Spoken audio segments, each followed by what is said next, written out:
Exclusive.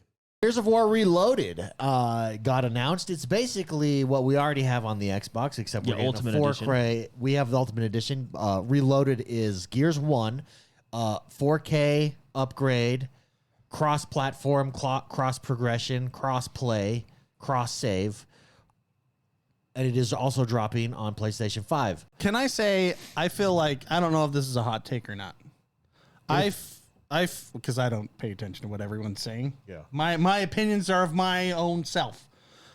I feel like this is a really major win for gamers and the consumer. Oh, it definitely is. Yeah, and I that's think what I'm that's saying. why Look, long-term Xbox wins. Because when you... Look, where's my phone? I'm going to say this while David's looking for his There, phone. right here. And I've said it See before. this thing? This was a huge win for consumers, for everyone that wanted A phone. He's holding up Jordan's phone. Your iPhone. So who became the most valuable company in the world?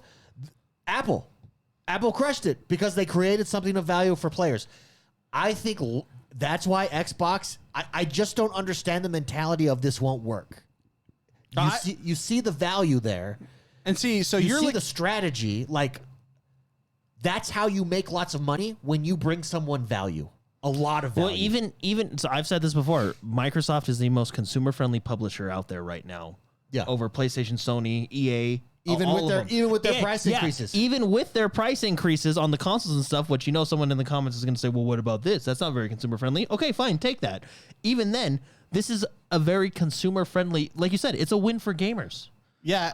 In my younger years, Yeah. I used to be all console wars, but I don't know. I'm in my older years. You're now a little bit more Well, seasoned. I just let the people play. You know? But the platform is like the plastic box. Quite literally doesn't matter in the future. And that matters to yes, PlayStation absolutely crushed it. Yes, PlayStation has a 3-1 lead over Xbox on consoles. But guess what?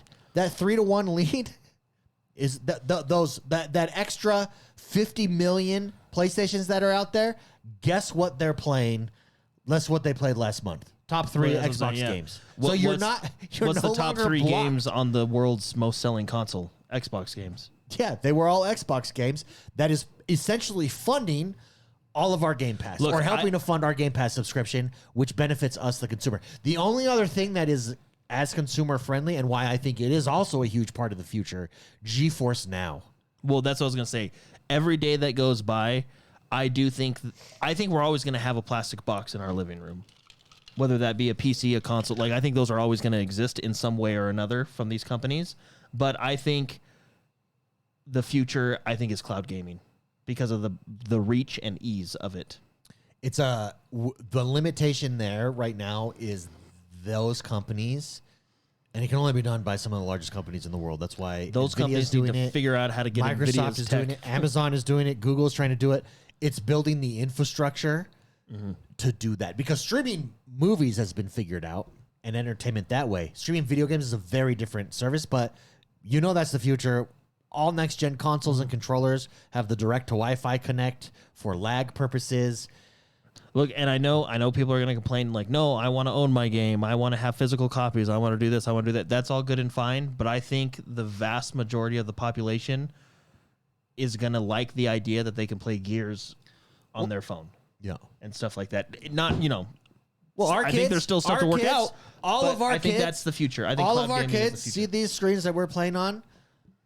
They'll be like, "That's just for my old dads." And do you know? they will lift up their device and they'll be like, well, "That's too hard for me. I can just play it right here on my Well, and little just device." the interconnectivity, like it's almost gonna be like the Oasis. Like, you're playing Gears of War, you're one guy on PlayStation, his friends on Xbox, then you have another guy on PC, all playing together.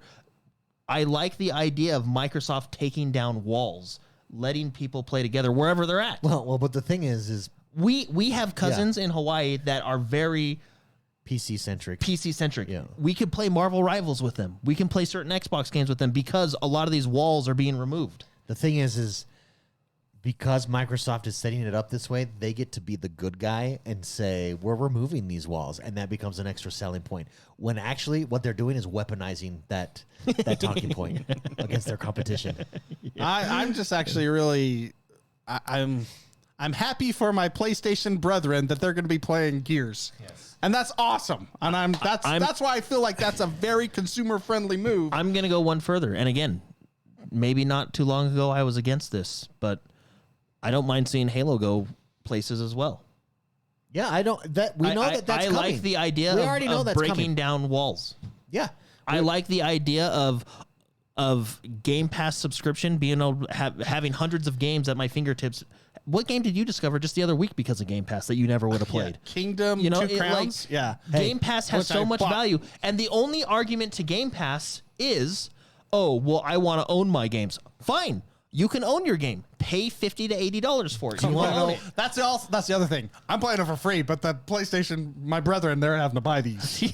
Hold on, pause, because one of the biggest arguments is people will throw back this, and I don't actually disagree with the sentiment. I think the sentiment is correct, but it's the idea of people will use this as an argument. Well, you will own nothing, because this is a very political, ideological take. Like, you will own nothing and you will be happy because you don't actually own your games; you're renting them. But when you say like you can pay $80 to own it, look at the fine print. Do you own that game when you pay that $80? Well, the people that say I prefer to own my games, now maybe some of them are legit, that 1%, but I guarantee 99% of them have a Steam library just as big as mine. And do you guess how many games you own on Steam? Zero. Yeah, that's my point. So don't come at me with that. I want to own my game. Let me play on Steam. Well, You that's don't my own point. your And game I'm on actually Steam. sympathetic to that argument. Like, yes, owning it, like where once it's in my hands, you don't control me. I get that. But that's just not the reality of where we're at or where we're going. Convenience will win. Convenience and price is going to win out. Yeah, I mean, I get it, and that's how the world is. But I still think it sucks that they can just take something away later. Yeah, no, it Or does suck. rewrite something that happened in the rewrite game. there. Like, whenever you want. Like, remember when Blizzard lost the rights to Dota? The next day, you had to sign a new terms of service.